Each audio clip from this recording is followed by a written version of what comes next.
Stock మార్కెట్లో invest చేసి మీ డబ్బులు డబుల్ చేసుకోవాలనుకుంటున్నారా? విజయవాడలో జరిగే సుందరరామిరెడ్డి గారి లైవ్ సెమినార్ కి అటెండ్ అవ్వండి.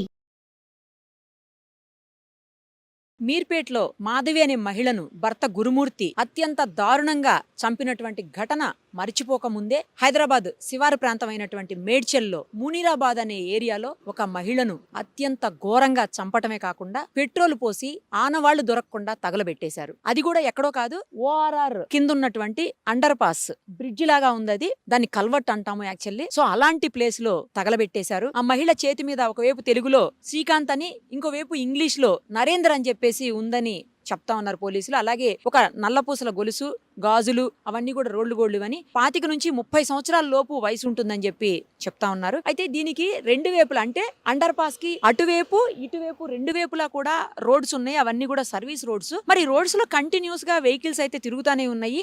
మధ్యాహ్నం 3 గంటల సమయంలో జరిగింది. 4 గంటలకు పోలీసులకు ఇన్ఫర్మేషన్ వచ్చిందని చెప్తున్నారు. సో 3 గంటల ప్రాంతంలో మరి మనుషులు తిరిగే టైంలో ఇక్కడ కాలబెట్టడం తగలబెట్టడం అనేది జరిగితే కనీసం కొంతైనా పొగ వస్తుంది. మంటలు తెలియకపోయినా కనిపించకపోయినా, ఎందుకంటే పైన అంతా బ్రిడ్జ్ ఉంది కాబట్టి మంటలు కనిపించకపోవచ్చు. బట్ తగలబెట్టిన ఆ స్మెల్ లేదా పొగ అయితే మాత్రం ఖచ్చితంగా వస్తుంది. మరి ఎందుకు అది ఎవరికి అర్థం కాలేదో తెలియదు. 4 గంటల ప్రాంతంలో పోలీసులు వచ్చి చూసినప్పటికీ ఆ మహిళ బాడీ సగం కాలిపోయి ఉందని చెప్తా ఉన్నారు. అసలు ఎక్కడ చేశారు, ఎవరు చేశారో కూడా తెలియనటువంటి పరిస్థితి. మిస్సింగ్ కేసు నమోదైందా ఏమన్నా అని కూడా పోలీసులు చెక్ చేశామని చెప్తున్నారు. అయితే మేడ్చల్ పోలీస్ స్టేషన్ పరిధిలో మిస్సింగ్ కేసులు చాలా నమోదవుతుంటాయి ప్రతి స్టేషన్ లో కూడా. అలా ఏమన్నా నమోదైన వాటిల్లో ఉందా అంటే లేదని చెప్పి తెలుస్తా ఉంది. అంటే ఈ కేసు అయితే పర్టికులర్ కేసు అయితే ఇక్కడ జరగలేదు, అంటే ఇక్కడ మిస్ అవ్వలేదు అన్నట్టు తెలుస్తుంది.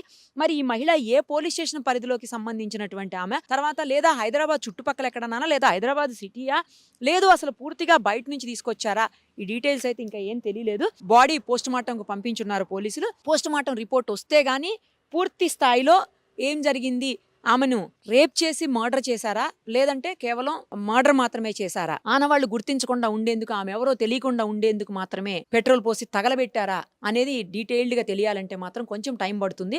అయితే పోలీసులు డాగ్ స్క్వాడ్ తో కూడా మొత్తం ఎంక్వైరీ చేస్తున్నారు, ఇన్వెస్టిగేషన్ చేస్తా ఉన్నారు. పూర్తి స్థాయిలో ఇన్వెస్టిగేషన్ అయితే గానీ ఇంకా డీటెయిల్స్ తెలిసే అవకాశం ఉంటుంది. ఎవరైనా ఆమెను చూసిన వాళ్ళు ఉన్నారా, లేకపోతే ఈ సంఘటనని గమనించిన వాళ్ళు చుట్టుపక్కల వాళ్ళు ఎవరైనా ఉన్నారా, వాళ్ళు ఎవరన్నా దొరికితే మాట్లాడదాము. అలాగే పోలీసులతో కూడా మాట్లాడే ప్రయత్నం చేద్దాము. దానికంటే ముందు ఒకసారి ఆ బాడీని ఎక్కడైతే కాలబెట్టారో, ఎక్కడైతే తగలబెట్టారో ఒకసారి ఆ ప్రాంతాన్ని చూద్దాం. అండర్ పాస్ 2 రకాలుగా ఉంది. అటు సైడ్ ఒకటి ఉంది, ఇటు సైడ్ ఒకటి ఉంది, 2 ఉన్నాయి ఇక్కడ. ఈ రెండో వైపు ఉన్న దాంట్లో తగలబెట్టినట్టు తెలుస్తుంది. చాలా చీకటిగా ఉంది. ఫస్ట్ ఆఫ్ ఆల్ ఇంత చీకటిగా ఉంది కాబట్టే బహుశా దుండగులకి అవకాశం దొరికినట్టుంది ఆ బాడీని ఇక్కడ తగలబెట్టేదానికి. నార్మల్ వాటర్ వచ్చే డేస్లో, అంటే వర్షం వచ్చే డేస్లో అయితే కూడా ఇక్కడ వర్షం రావచ్చు నాకు తెలిసి, ఎందుకంటే హైట్ నుంచి డౌన్కు ఉంది. ఇప్పుడంటే వర్షాకాలం కాదు కాబట్టి ఇక్కడ నార్మల్ గా ఉంది. కానీ కిందంతా మొత్తం పగిలిపోయి ఉంది భూమి అంతా కూడాను. అంటే వాటర్ ఇంతకు ముందు వచ్చి ఉండాలి. ఇదిగో ఇదే ప్లేస్, ఒక్కసారి చూడండి. ఆమె బాడీ మీద ఉన్న క్లాత్ అన్ని కూడా కాలిపోయాయని తెలుస్తోంది. మనం చూసినటువంటి విజువల్స్ లో కూడా కాలిపోయి ఉన్నాయి. అసలు చూడడానికి కూడా భయంకరంగా ఉన్నాయి ఆ విజువల్స్, చూసే పరిస్థితి లేదు. ఇక్కడ చూస్తే మనకి బ్లడ్ స్టెయిన్స్ కూడా కనపడుతున్నాయి. 2-3 ప్లేసెస్ లో బ్లడ్ కనిపిస్తుంది. బహుశా ఆమెని బండరాళ్లతో ముఖం మీద ఇంకా చాలా ప్లేసుల్లో కొట్టారని చెప్తున్నారు కదా. సో ఆ కొట్టిన ప్లేసుల్లోంచి బ్లీడ్ అయినట్టుంది. ఆ బ్లీడింగ్ కూడా అక్కడ బ్లడ్, అదిగో బ్లడ్ స్టెయిన్స్ ఉన్నాయి చూడండి. ఒక చోట అయితే చాలా ఎక్కువ కనిపిస్తున్నాయి, ఒక చోట కొంచెం కనిపిస్తుంది. ఇంకో పక్క శారీకి సంబంధించినటువంటి పీసులు, ఆ ఒంటి మీద ఉన్నటువంటి బట్టల పీసులు కనిపిస్తున్నాయి, అవి కూడా ఖాళీ కనిపిస్తున్నాయి. కానీ పొగ ఎక్కువ వచ్చినట్టయితే ఇక్కడ కనిపించట్లేదు. లేదంటే ఎక్కువ పొగ వచ్చినప్పుడు దానికి అంటుకుని ఉంటది కదా, అట్లా ఏం కనిపించట్లేదు. మరి అంటే ఎక్కువగా బాడీ కాలకుండానే కొంచెం కాస్త పెట్రోల్ పోసి ఉండాలి. పోసి కాలిపోయిన తర్వాత వదిలేసి వెళ్ళిపోయినట్టున్నారు. సగం కాలిన తర్వాత, సగం కూడా కాలేదు, కొంత కాలిన బాడీ విజువల్స్ చూస్తుంటే అర్థమవుతుంది. అంటే మనిషి గుర్తుపట్టకూడదనో లేకపోతే తెలియకూడదన్న ఉద్దేశంతో ఏమన్నా చేశారో మరి. అంటే ఎవిడెన్స్ దొరకకుండా ఉండేందుకు రకరకాల ప్రయత్నాలు చేస్తున్నారు ఈ మధ్యకాలంలో హంతకులు. ఆ ప్రయత్నంలో భాగంగానే ఆమెని ఇక్కడ తీసుకొని వచ్చి తగలబెట్టేశారు చంపిన తర్వాత. ఆ ఆనవాళ్లు మాత్రమే ఉన్నాయి. బాడీ అయితే నిన్న షిఫ్ట్ చేసి ఉంటారు పోలీసులు హాస్పిటల్ కు, మార్చురీకి. పక్కనే పైప్ లైన్ కనిపిస్తా ఉంది. మరి కనిపిస్తున్న పైప్స్ వాటర్ పైప్సా లేకపోతే ఏమన్నా కేబుల్ కి సంబంధించినవా అనేది తెలీదు. ఇంకోటి ఏంటంటే చుట్టుపక్కల ఎక్కడ కూడా సీసీ కెమెరాస్ లేనటువంటి పరిస్థితి ఉంది. కనీసం సీసీ కెమెరాస్ ఉన్నా కూడా ఎవరన్నా లోపలికి వస్తున్నారా వెళ్తున్నారా తెలుస్తూ ఉంటుంది. బట్ సీసీ కెమెరాస్ కూడా చుట్టుపక్కల ఎక్కడా లేవని తెలుస్తుంది. దాని వల్ల కూడా ఎవరు ఏంటి అనేది కనిపెట్టేదానికి పోలీసులు కొంచెం టాస్క్ అవుతున్నట్టు సమాచారం. ఏది ఏమైనా ఏదైనా సంఘటన అయింది అంటే, క్రైమ్ అయిందంటే 100% పోలీస్ ఇన్వెస్టిగేషన్లో ఎవరు చేశారు అనేదైతే పక్కా తెలిసిపోతుంది. డౌటే లేదు అందులో. ఒక రోజు లేట్ అవ్వచ్చేమో కానీ చేసిన వాడు ఎవరు, చనిపోయింది ఎవరు, ఎలా చేశారు అనేది కూడా కంప్లీట్గా పోలీసులు అయితే పట్టుకుంటారు. మేబీ కొంచెం టైం పడుతుంది అంతే. కానీ దారుణమైనటువంటి ఘటనలు ఒకదాని తర్వాత ఒకటి జరుగుతూనే ఉన్నాయి. చట్టాలు ఉన్నాయి, కఠినంగానే ఉన్నాయి.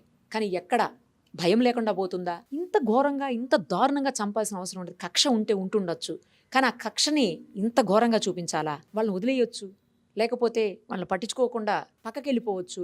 లేదు అంటే వాళ్ళ జోలికి వెళ్లకుండా మొత్తానికి అసలు దూరంగా వెళ్ళిపోతే ఏ గొడవ ఉండదు. మరి ఎందుకు ఇలాంటి పనులు చేస్తున్నావు? పక్కన భార్యను చంపిన గురుమూర్తికి సంఘటన మర్చిపోకముందే మళ్ళీ ఈ ఘటన. ఈ మహిళ ఎవరో కూడా తెలియనటువంటి పరిస్థితి. మరి ఆమెకు సంబంధించినటువంటి కుటుంబ సభ్యులు, ఆమె తాలూకా వాళ్ళు ఎవరో ఒకళ్ళు ఎక్కడన్నా మాట్లాడితే, ఎందుకంటే చేతుల మీద టాటూస్ ఉన్నాయని చెప్తున్నారు, అదొక్కటే చెప్పగలుగుతున్నారు పోలీసులు కూడా. ఇంకా ఏమీ సమాచారం, కాలిపోయి ఉన్న బాడీ కాబట్టి వాళ్ళు కూడా చెప్పే పరిస్థితి లేదు.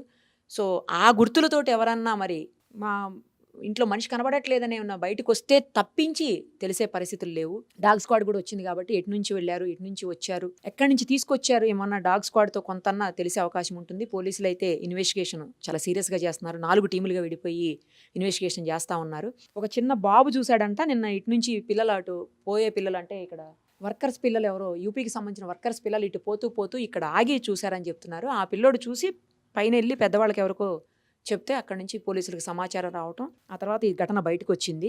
ఆ పిల్లోడు రాకపోయింటే మేబీ ఇంకెప్పటికి బయటకు వచ్చేదో ఈ ఘటన. ఇంకోటి ఏంటంటే ఎక్కువగా ఎవరు తిరిగే ప్లేస్ కాదు కాబట్టి అంత తొందరగా బయటకు వచ్చి ఉండేది కాదు. బట్ ఆ పిల్లోడు అనుకోకుండా ఇటు రావటం వల్ల ఈ ఘటన బయటకు వచ్చింది. పోలీసులు సీరియస్గా ఇన్వెస్టిగేషన్ ఫినిష్ చేస్తే తొందరగా హంతకులు ఎవరు, అలాగే ఎవరు చనిపోయారు, ఎలా చనిపోయారు, మొత్తం డీటెయిల్డ్గా బయటకు వచ్చే అవకాశం ఉంటుంది. मैडम में क्या है, इधर जो लेबर वाले का छोटा लड़का है 7 ईयर का, वो डेली इधर से सब्जी या दूध लाने जाता है। वो इधर कांडला गया, वो रिटर्न आने के टाइम में बताया उसने, बोला ऐसा ऐसा कोई डेड बॉडी पड़ा है। तो हमने जाके उसको यकीन नहीं किया बच्चे पे, ऐसा ही बोल रहा होगा बच्चा। फिर आके हम 20-25 लोग आके देखा तो डेड बॉडी पड़ा। तो हमने पुलिस को फोन किया। पुलिस वाले सर अभी जो ये गए ना SHO सर, ये इधर ही आए, गाड़ी लेके आए, ये फिर आके और पूरा वो अपना कार्रवाई किया। फिर हमको रात में भी पुलिस स्टेशन बुलाया था, हमने बताया अभी कैसे कैसे, तो ये बोला ऐसा ऐसा अभी थोड़ा ज़रूरत पड़ेगा, एक बार आओ कागज़ कार्रवाई के लिए। तो हम रात में भी गए थे पुलिस स्टेशन। उसको पूरा कपड़े, बॉडी पे कपड़ा नहीं है, इधर से चुन्नी से बांध रखा है। और वो जो बॉडी का कपड़ा है वो इधर डाल के वो जला रखा है, आग लगा रखा है। ఆ బాడీ ఎక్కడుంది అనేది కూడా చూసిన వాళ్ళు, ప్రత్యక్ష సాక్షులు వీళ్ళు ఇప్పుడు దాకా మనకు అదే చెప్పారు. ఒకసారి ఎక్కడుంది అనేది కూడా చూద్దాం రండి. ఎందుకంటే అతనే నిన్న చూసి ఫస్ట్ చూసి పోలీసులకు ఇన్ఫార్మ్ చేసింది. ఎందుకంటే ఒక చిన్న పిల్లోడు 7 ఇయర్స్ బాబు చూశాడని చెప్తున్నారు. ఆ బాబు రోజు ఇటు వెళ్తుంటాడంట దుకాణానికి, ఇక్కడ లేబర్ ఉంటారు యూపీకి సంబంధించిన వాళ్ళు అని చెప్తా ఉన్నారు. ఆ బాబు పోతూ ఇక్కడ చూసి వచ్చి వాళ్ళకి చెప్పాడంట. అతను ఫస్ట్ పోలీసులకు ఇన్ఫార్మ్ చేసింది ఇతనే. అతను ఎక్కడ చూశాడో బాడీని అతన్ని అడిగి తెలుసుకుందాం ఫస్ట్. ఓ అదిగో చూడండి ఒక్కసారి, ఇక్కడ ఇంకా కూడా బూడిద కనిపిస్తూ ఉంది.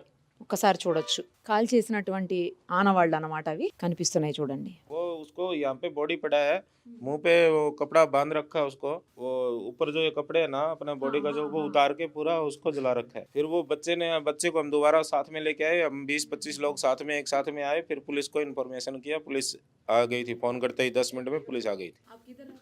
ये ऑफिस है मैडम, इधर ही ग्राउंड के पास 100 मीटर पे 100 मीटर पे ऑफिस है। మేడ్చల్ పిఎస్ సిఐ సత్యనారాయణ గారు ప్రస్తుతం మనతో పాటు ఉన్నారు. ఒకసారి ఈ కేసుకు సంబంధించిన మరిన్ని డీటెయిల్స్ ఆయన అడిగి తెలుసుకుందాం. అసలు ఏం జరిగిందండి, మీకు ఎప్పుడు ఇన్ఫర్మేషన్ వచ్చింది, ఎలా వచ్చారు మీరు ఇక్కడ వరకు, వచ్చిన తర్వాత మీరు ఏం చూశారు, ఆ తర్వాత ఏం జరిగింది? నిన్న సాయంత్రం 4 గంటలకి మాకు ఒక అతను ఫోన్ చేసి ఇక్కడ లేడీ చనిపోయినదని చెప్పేసి ఇన్ఫర్మేషన్ వస్తే మేము ఇక్కడికి రావడం జరిగింది.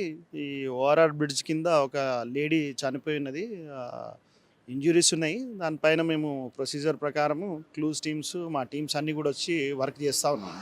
అంటే ఆమె మ్యారీడ్ అనండి, లేకపోతే ఏంటి, ఏ స్టేజ్లో మీరు వచ్చినప్పటికీ ఏ స్టేజ్లో ఉంది బాడీ, అసలు మొత్తం కాలిపోయిందా పూర్తిగా, లేకపోతే హాఫా, ఎట్లా ఉంది అసలు? లేడీ మ్యారీడే. లేడీ పైన కొన్ని మెట్టలు కానీ తాలిబొట్టు అవి ఉన్నాయి. దాని ప్రకారం లేడీ మ్యారీడ్. ఆమె రైట్ హ్యాండ్ పైన శ్రీకాంత్ అని తెలుగులో, రోహిత్ అని చెప్పేసి ఇంగ్లీష్లో, లెఫ్ట్ హ్యాండ్ పైన నరేంద్ర అని చెప్పేసి టాటూ మార్క్స్ ఉన్నాయి. దాని ఇన్వెస్టిగేషన్ చేస్తున్నాం. మిస్సింగ్ కేసు ఆల్రెడీ నమోదై ఉంటుంది కదా ఆ పిఎస్లో తెలిస్తే అంటే ఎంక్వైరీ చేస్తే తెలిసిపోతుందా ఎవరు ఏంటి అనేది? మిస్సింగ్ కేసెస్ మా దగ్గర ఉన్నాయి, వెరిఫై చేసినాము. అందులో ఎటువంటివి కూడా లేవు.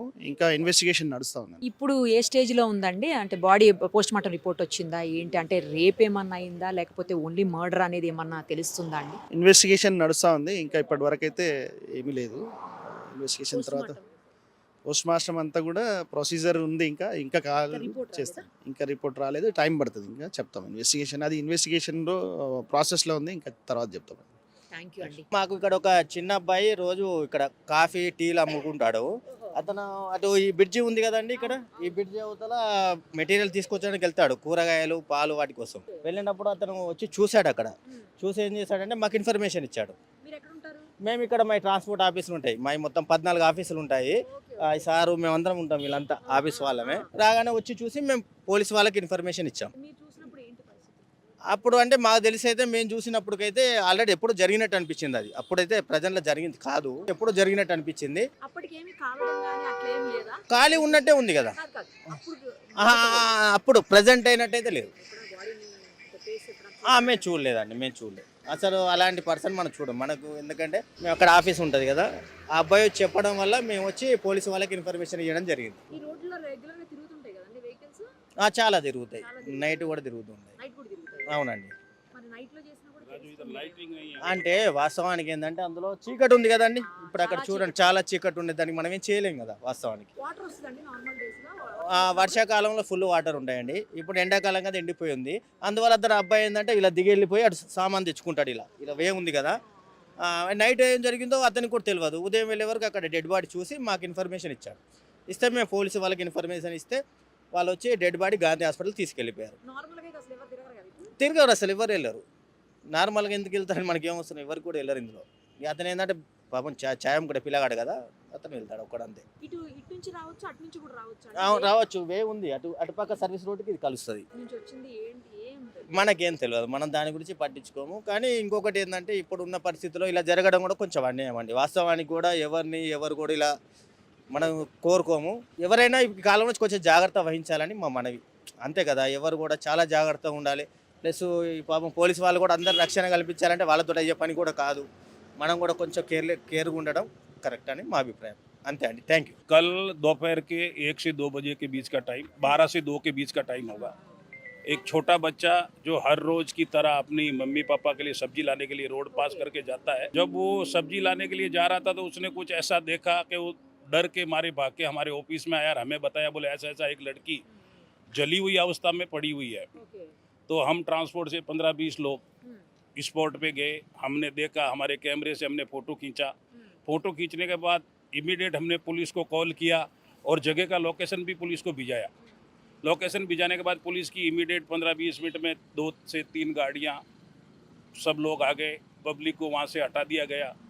उसके बाद डेड बॉडी का उन्होंने कुछ सर्वे किया, उसके बाद गांधी भिजा दिया। उसके बाद जब शाम को 9 बजे के करीब, 7 के करीब मेरे को कॉल आया पुलिस से कि एक बार आप मेडचल पीएस को आइए और आप एफआईआर दीजिए। तो मैं वहाँ उनके इमीडिएट वहाँ गया, एफआईआर दिया और उसके बाद मैं घर को चला गया। సీసీ కెమెరా లేవండి. అక్కడ మునీరాబాద్ చౌరస్తాలో ఉన్నాయి అంతే, చౌక్లో. అంతే కొంచెం చీరల ఏరియా కదండి, ఇక్కడ ఉండవు, ఇక్కడ లేవు. ఇక మళ్ళీ అక్కడ పోతే మనకు ఇంటర్చేంజ్ దగ్గర ఉన్నాయి, సర్వీస్ రోడ్ ఇంటర్చేంజ్ దగ్గర. ఇక్కడ నుంచి మునీరాబాద్ వచ్చేసి 1 కిలోమీటర్ అండి, విలేజ్ అంతే. ఆ సర్కిల్లో శివాజీ బొమ్మ ఉంటుంది, అక్కడ ఉంటుంది. सर्विस रोड पे लाइटिंग नहीं है, इसकी वजह से ఈ సర్వీస్ రోడ్లు లేవండి, అదే కొద్దిగా డిస్టర్బ్ ఏరియాలో లేవు. మీద ఆ రోడ్లో ఉన్న హైవే రోడ్లో, అది ఇక్కడ మాత్రం లేవు. అది లేకపోవడం వల్ల కొంచెం చీకటి ఉంటుంది ఏరియా, అది దానివల్ల